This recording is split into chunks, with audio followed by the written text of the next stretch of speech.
Total devastation. A historical place gone. This is all that's left after an early morning explosion at the home. More than 50 feet above McMichaels Creek in Stroudsburg, and were pulled over to safety on the 7th Street Bridge.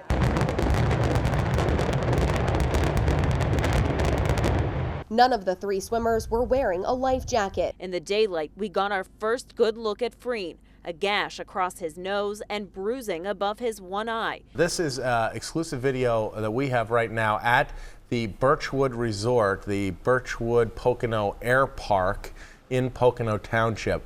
Our photographer in the Poconos, Dan Turansky, has done a marvelous job throughout the extent of this entire situation.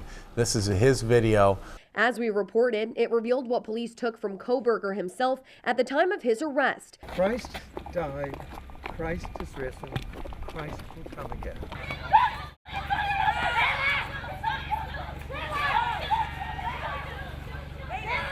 Cindy Santa Maria Williams says she told a group of girls in the theater to be quiet, then complained to management.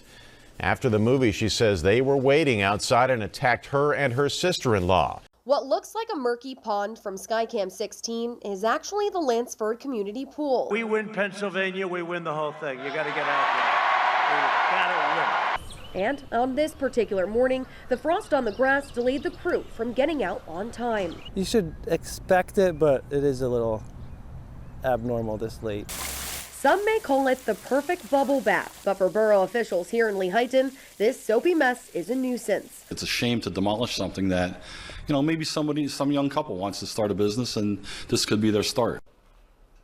The current owners are hoping whoever takes the diner off their hands will keep it local. Mail that's not of value to thieves is being tossed to the side of the road, sometimes even miles away from where the mail is being delivered and stolen from. Botech expects to cut and sell 15,000 Christmas trees this season. Now, if you plan to buy a real tree, what can you expect to pay this year? He says not much of an increase from last year. So let's give this a try, everybody.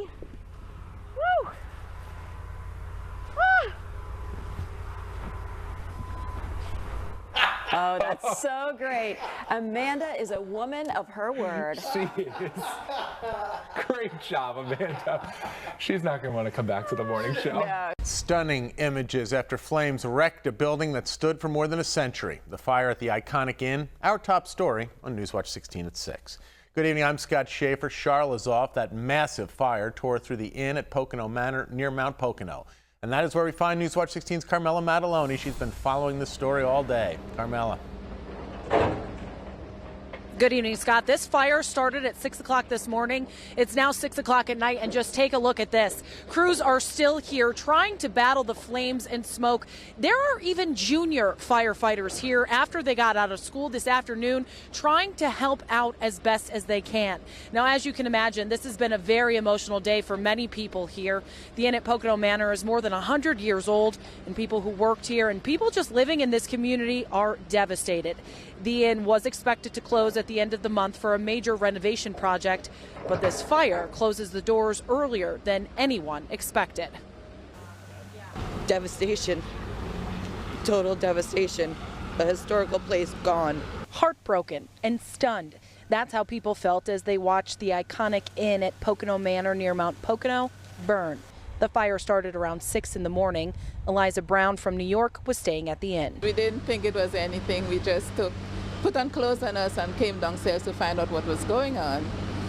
We should have gone back into our rooms and got our stuff, but we didn't think that. It was just in a little area, and they told us it's going to be done soon and we can go back up. Everyone made it out safely. Dozens and dozens of firefighters were called to battle the flames. Fire officials believe it started on the north side of the building. The wind made it challenging to stop the fire from spreading. They think it started above one of the suspended ceilings and then just quickly rose. But no, they really don't have a pinpointed point of origin yet. People who lived or worked in the inn tell Newswatch 16 they cannot believe what they are seeing and how quickly the fire spread, destroying such an iconic building. The inn was set to close at the end of the month for a major renovation project. The makeover was expected to take about 2 years. Janice Little lives in Mount Pocono. She used to work at the inn. Yes, it is very sad to see it go down. Yeah, it is. It's a very beautiful place. It was.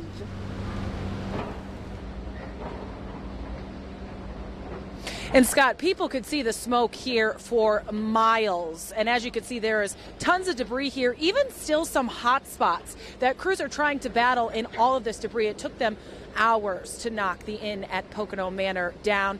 The general manager spoke to Newswatch 16 earlier today. He said as for the guests that were supposed to stay here this weekend and through the month of November, they are working very closely with other resorts in Monroe County that are offering a helping hand, be it guests staying at the hotels, weddings, events, what have you. Everybody's really coming together here.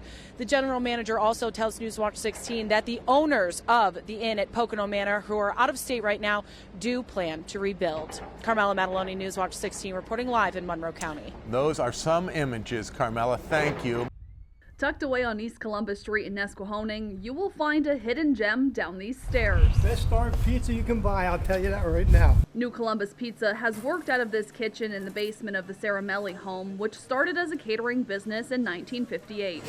It's our house. It's the homestead, so this has always been a commercial kitchen here in the basement, and we just, I just wanted to keep our tradition going. That's a beaut right there. Now it's a pizzeria open 1 day a week, cranking out about 100 pizzas, all ordered ahead of time. We're just blessed in town to be able to say that Chamel's Pizza comes from New Columbus, Nesquehoning. Nesquehoning's best kept secret may not be a secret for much longer. Tony Saramelli. Owner Tony Saramelli just brought home 2 major awards from the International Pizza Expo in Las Vegas, including Best Pan Pizza and World Champion Pizza Maker. I went from almost last to first. Last year wasn't the greatest showing for me, and I was determined after a year to at least, I kind of wanted to be done with it after that. And I said, I'll do it one more time. And then I worked on this pizza for a year. That dedication paid off. The winning one was finished with pepperoni jam, made by my buddy in Texas, Lee Hunsaker, and a honey whipped ricotta, some basil, and extra virgin olive oil. It's actually very simple, not a crazy pizza at all. Put 100 pizzas up, you will pick the Chamel's Pizza out. It really hasn't sunk in yet what it means. I'm just glad to bring something back home, back to Nesquehoning, back to northeastern Pennsylvania. New Columbus Pizza plans to put this award-winning pizza on its menu pretty soon. Emily Kress, Newswatch 16, Carbon County.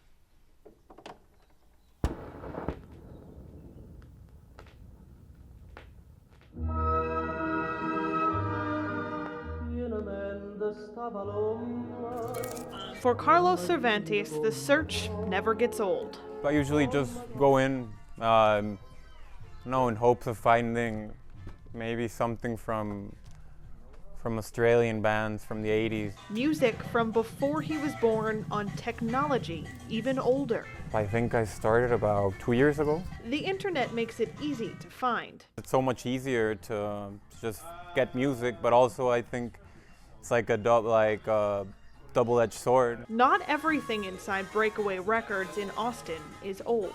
They still have new releases out. Amazing I had no album. idea. Yeah, Watch this. Good this album. Is, this is good stuff. They have Beyonce on record. It's crazy. The way Karen Kelleher sees it, the line between old and new blurs when the turntable spins. There's something really refreshing about this uninterrupted experience of vinyl where you drop the needle and you have to just let it play out. The new way of listening to music had gotten old. I had been working in digital music for the past 10 years. Most recently as head of music apps at Google, and what I was seeing is a slowing in the innovation around digital music. So she moved on to the next track. This is all the flash that comes off of a record, so when it gets trimmed, this is all the excess. In a warehouse with room to grow, Kelleher built Gold Rush Vinyl. Here, they can press 2 million records in a year. This is a polyvinyl compound with a specific resin that makes the record sound warm. It's the same old science, produced in a new way. The machinery, fully automated. Hands only needed to slip the record into a sleeve. Hands-on is how music lovers want it these days. You really have to have that whole palette to have an orchestra in front of you, just playing, This is what it is. They say every trend comes back around, but with vinyl, The good old days Never gets better than this. are new again. Never gets better. With photojournalist Dan Turansky, Stacey Lang, Newswatch 16, Austin, Texas.